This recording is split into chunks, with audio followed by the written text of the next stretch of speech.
Welcome to Brookdale Community College's Visiting Writers Series.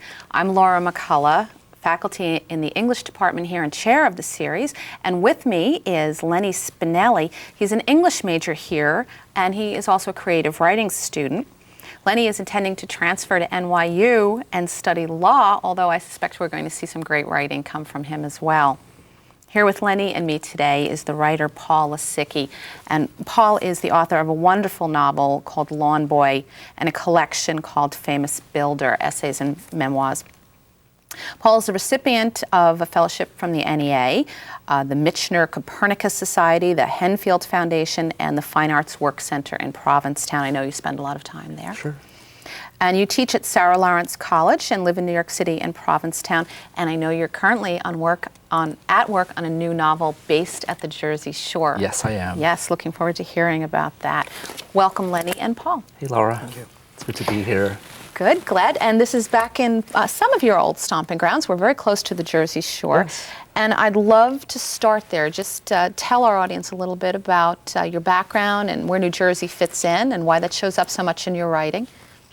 I grew up in Cherry Hill, which is a large suburb outside of Philadelphia. It's about 10 miles east, and you know, it's the town that's named after the shopping mall. The shopping mall came first, and the town was named after that. So that should give you some idea of the kind of place it was. It was built largely during the 60s and 70s, pretty much built from scratch, a place where people came from Philadelphia, other large cities, to pretty much reinvent themselves, you know, leaving the moorings of family behind to build themselves anew. So that's where we lived during the school year. During the summer, we had a house at the Jersey Shore outside of, well, not too far from Atlantic City, about 10 miles south. And Ocean City, right? Outside of Ocean City, right. And that is a place that's still very, very dear to me. And well, let's talk a little bit about your writing. Lawn Boy was the first novel, a queer coming-of-age story, if we could phrase it that way. And I know Lenny read it recently and maybe has some questions about it. Yeah, actually, Lawn Boy is it's an intimate view into the life of Evan, you know, a coming-of-age story. But what I'm really interested in is, how does the role of Evan and his coming of age apply to you as a person and even a writer? That's a great question.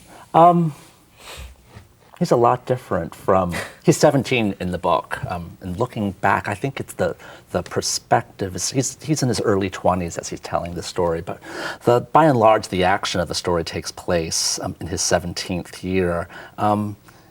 He's a much, much wilder boy than I was. I was, as a young man, just incredibly nerdy, devoted to my music, You would call Evan projects. wild. I would not have described him that way.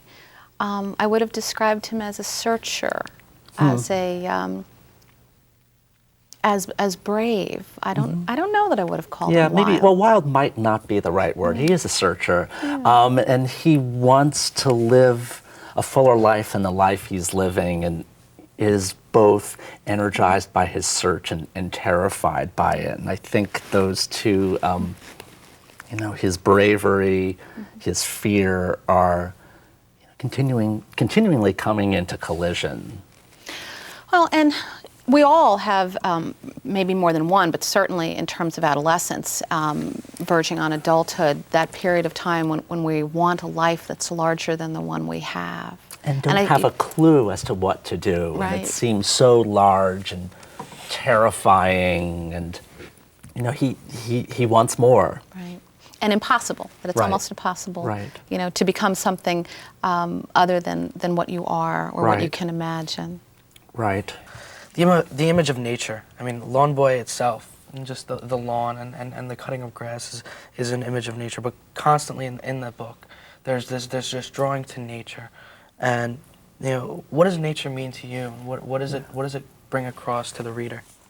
There's so much foliage and vegetation in that book. And when I was a kid, Florida to me seemed to be a place where civilization was always under the threat of being subsumed by all of those crazy leaves. And I think in some ways that book is about, if you think about the setting of that book in metaphorical terms, it's about the collision, I think, between the man-made and the natural. And the natural world is always ready to subsume and consume life there. I mean, there's a lot of ruin in that book. Lots of failed attempts. There's that city that's being swallowed up by the vegetation. Hotel. The hotel is crumbling. Even Coral Gables is His family. Yeah, his family. Yeah. Absolutely. Well, that leads us to Famous Builder. I have down here notes, fascination with building, the literal and metaphoric. And I have to say, this harkens back to we just met with your partner, Mark Doty, and we were talking about chaos and control. How much is the building, the notion of a development, really about beating back the numinous, beating back chaos? How does that work through not just Lawn Boy, but in Famous Builder as well? Right. I mean, Famous Builder is essentially about how one becomes an artist, how one builds a self. And in that title sequence, on one level, yes, the young man is literally building a development in a field, but he's also learning how to claim a self. He's also learning how to understand himself in relationship to the social world. In a deep socket of an empty acre lot in South Jersey, a wiry boy with dark eyebrows, burnished blonde hair, and thick lenses in his glasses clears pathways through the milkweeds, trying to preserve as many of the leafy, muscular stalks as he can. He works harder than he's worked in weeks, so hard that he doesn't even hear his father's car engine in the distance, or his mother ringing the cowbell for him to come inside for dinner. This is Telegraph Hill, the first community he's built that he's genuinely proud of, from the curving of the cul-de-sacs as they wind through the woods, to the discrete street names he's penned in meticulous early American script on scraps of faux antique wood he's pilfered from his father's workshop. Saybrook Road, Weston Drive, Lavenham Court, Henfield Road. No wonder his fingers are cracked and cut, his toes sore from using the front end of his sneaker as a tool. The wind rustles the weeds. He's about to back up the slope to look out over his first fully wooded community. His belief is so deep that he can practically see the lanterns trembling on, the hushed couples stepping up the sidewalks toward the Northfield, the most recent two-story model.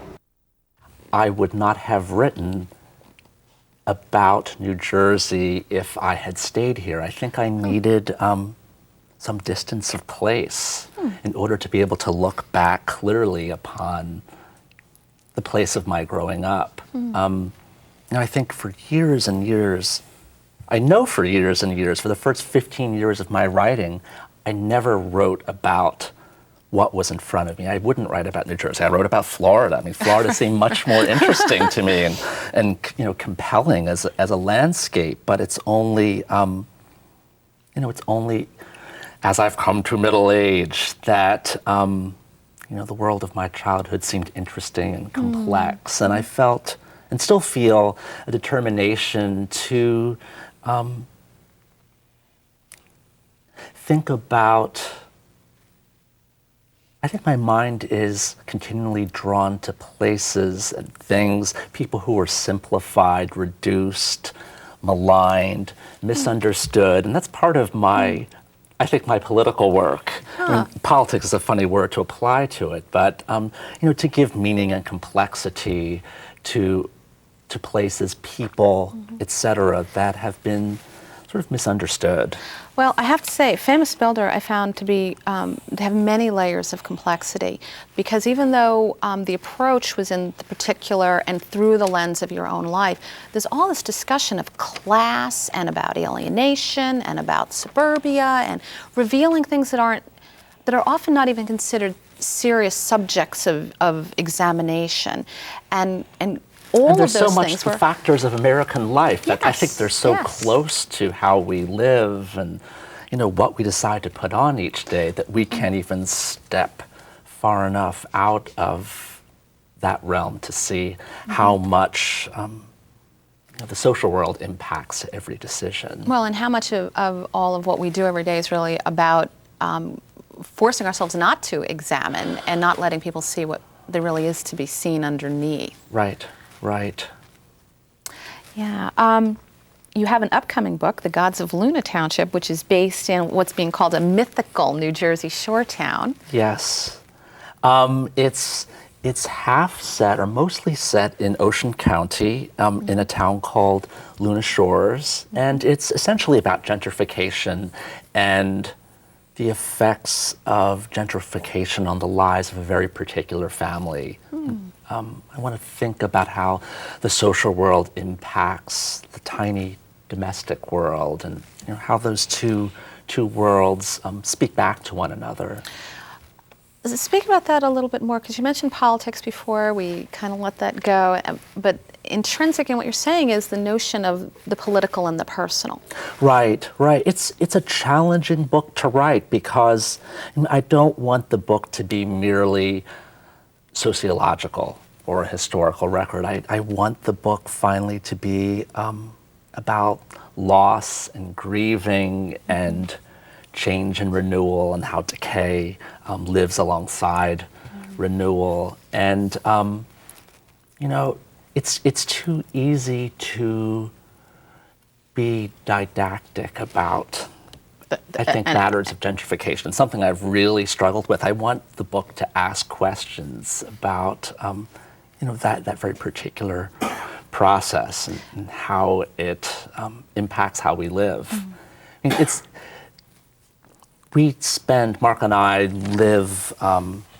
have lived nearly for a part of the last 13 years in Provincetown, Massachusetts, at the very tip of Cape Cod, which is a town which has changed radically in the last maybe 3 or 4 years because housing prices have almost, houses that sold for $100,000 back in 1990 are now literally going for $1 million.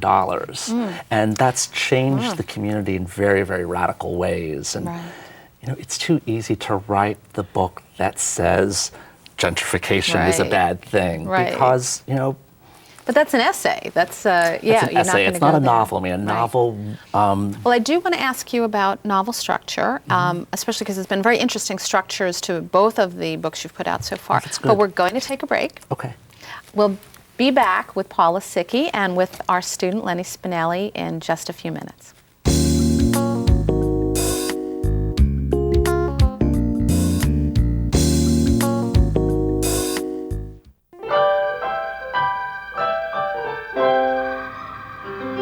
No one looks back fondly on the years they spent in a parking garage. When we lose a historic place, we lose a part of who we are. Help protect historic places in your community.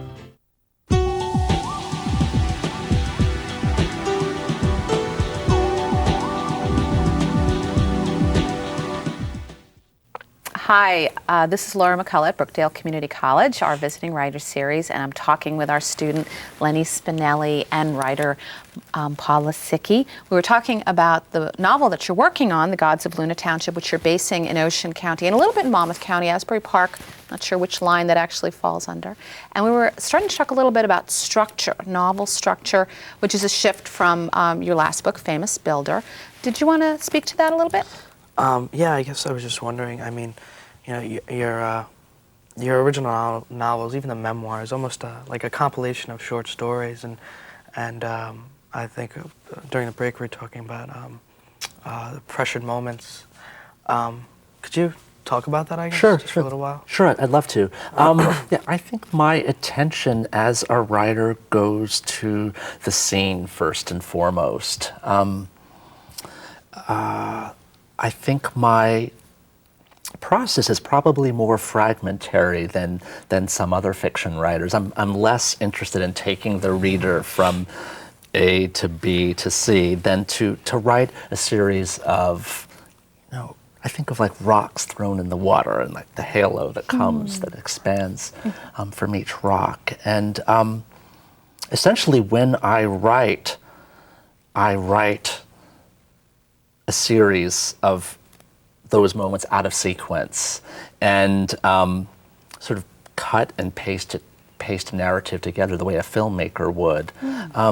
Every time I've tried to write something linearly, it's never been very successful.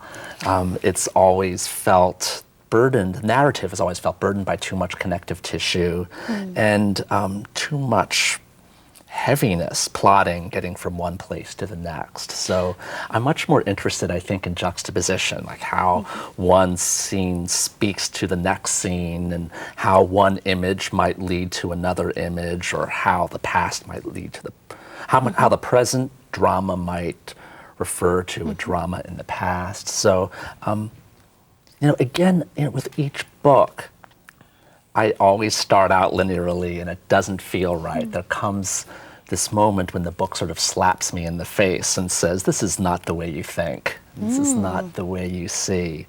Do you think visually, and do you tend to think not analogously in terms of metaphor, but in terms of emotional moments? Because that seems to be a lot of what gets captured in your scenes. I think I start with an image. I mean, Lawn Boy essentially started with an image of two brothers who were having a fight. They pulled the car over, got out of the car, and had a verbal fight. That image never made it into the book, but that was what I started from, and I needed to unpack that. What does that mean? So essentially, each scene in that book is based around a visual emblem of sorts. Interesting. And how do you seem to be particularly skilled at pacing, tone, pitch. You said pressurized moments. I would have said tension, and managing that, and then also pulling back from it. Humor seems to be an important way that you sort of relieve that. Can you talk about any of those skills, or are you not managing those consciously? Or are they just an element of this? I'm not managing them constantly, although I'm very much attracted to work that rises and falls in terms of pitch. I get uneasy when there's too much coherence in any narrative, because that's just not how I live or how I see the world. So yeah, life isn't. Right. I'm really conscious of, I'd like to play a comic scene against a scene that's just devastating, or ideally, I'd love to make the reader, laugh and cry at once. At the same time. I want a narrative to rise and fall like a piece of good music does. Well, we need to grab onto music here. I guess, I had heard, we actually discussed before, you had mentioned your involvement in your youth in music, and, I guess kind of a twofold question is, why choose writing over music? I mean, what essentially drew you to music to choose you over that? And what play does it have in your writing now? That's a great question. I love talking about that. I took piano lessons from a very, very early age. We had a piano in our house, and I started playing the piano before I took lessons. And of course, my parents said, well, we have to send him to a teacher. And for years and years and years, I thought I'd be a musician as an adult. And there came a point in college when I realized I didn't know whether to be a schooled musician or a pop musician. I really didn't know how to manage the two. I mean, I was interested in music that was harmonically sophisticated, but I didn't want to do something arcane and academic as a composer. I wanted to write music that was accessible to people, but I really couldn't. The worlds of music felt very binary to me, and I didn't know which. I wanted to stand in both of those worlds and didn't know how to do it. I mean, in this day and age, people can do it. Someone like Bjork seems to know how to do that. But I didn't have a clue. So I, as a college student, took a creative writing workshop because I was blocked, creatively blocked. And I thought I would, take a fiction workshop on a whim. And so I entered this project of writing without any huge expectations. This was just play. And luckily I had a teacher who was incredibly supportive, who sort of followed me down the hall after my first piece went up for workshop and said, "Did you know what you did?" I thought, this lady's crazy. But her, that little pat on my back was really meaningful to me. I didn't sit down one day and say, I'm no longer going to be a musician. The turn to the verbal was very gradual and happened in very slow increments. And I still feel a degree of pain that I've left the world of music behind because it's really imprinted in my soul. And I hope that I'm doing in language what I would have done in music. Yeah, that is exactly what I've been hearing you say. You talked about music the way you talked about structuring a novel. It makes me think that what you really are is a composer of words. Oh, thanks. I hope so. Yeah, I mean, I do think about sentence making in relationship to the way a singer phrases a song, or the way a saxophone player phrases a song. And so the imprint is always there. And I think, honestly, Miles Davis and Joni Mitchell are as important to me as Virginia Woolf or Flannery O'Connor are. I mean, they all are standing, on the same level to me. Well, I've noticed in your prose, you might have a lot of economy in one sentence. Another one may be very melodic. You use words, sometimes in very fresh and innovative ways. And that will shift even over the course of a paragraph or two. There's a great deal of attention to your sentence structure. Thanks. Yeah, that makes me so excited to hear, because we were talking earlier about the fact that often readers of prose do not think about form, are not aware of language and sentence making. And my hope is that my readers is certainly engaged in the story, but is also thinking about how the story is built. And those two things aren't so separate. Yeah, although sometimes you read a writer, a prose writer, and the language is so idiosyncratic. I won't name people, we can talk about that off camera, where we might be taken out of the story by that idiosyncrasy. But that's not the case with your work. But there's an elegance to your prosody that I think it makes for a wonderful foundation for the story, mostly because there's an elegance to your story too, so they work together. The first drafts are always overwritten. I always start with a mess. The first drafts are horrible, and I work very hard to create an experience of spontaneity on the page. So that combination of the elegant and the forthright or natural is artifice and truth again. There's the line. Lenny, you brought some more questions with you. Is there something else you want to ask?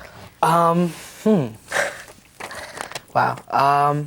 Actually, there was something. I didn't write it down, but prior to the interview, I had discussed something that you brought up in your answer to my previous question about music, in terms of how you're talking about your English teacher or your creative writing professor who had approached you. And we're talking about insecurity as a writer and how it kind of drives the creativity in a writer.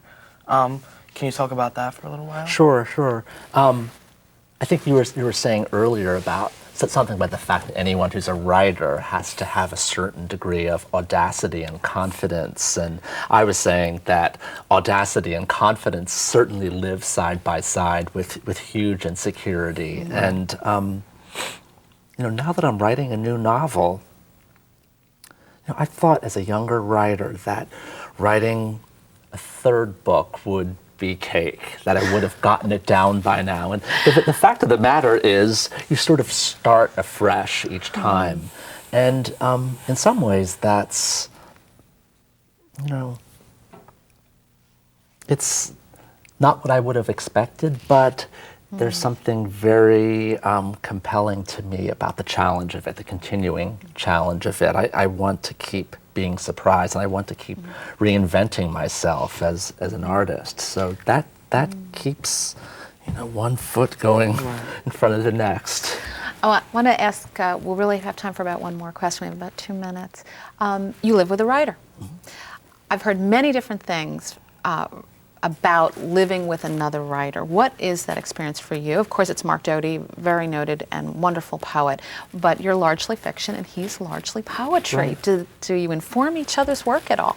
Oh, absolutely. We talk about our work all the time, and we're each other's first readers. And actually, this sounds corny, and it's probably not what people want to hear, but I think we're each other's biggest fans. So, Well, that's lovely. Give each other assignments. I mean, in the last few weeks, he said, write a scene in which X, Y, and Z happen. And I've done the same with him when it comes to poetry. If he's talking about a particular image in which he's really animated and excited, I said, well, that's a poem. Think about that. And it's often the case that, a few months down the road, a poem will spring into being. I feel really lucky to be living a life in which I feel like we can feed each other imaginatively and intellectually. Where creativity can be the center. I live with a poet as well, and we actually have dictionaries on both sides of the bed and have little word wars. Yeah, I think it would be difficult to be with someone whose work you didn't respect and admire. Well, and he obviously respects your work. You have an essay in his collection that just came out of essays of other people. Right, an open house. Open house. Yeah. So it's lovely that we've been able to talk with both of you here today at Brookdale, and you're going to read later. We're looking forward to that. And when The Gods of Luna Township comes out, maybe we can get to have you here again. Great. Lenny, thank you too for talking with us. I'm Laura McCullough. This is Brookdale Community College's Visiting Writers Series, and we hope you will watch again.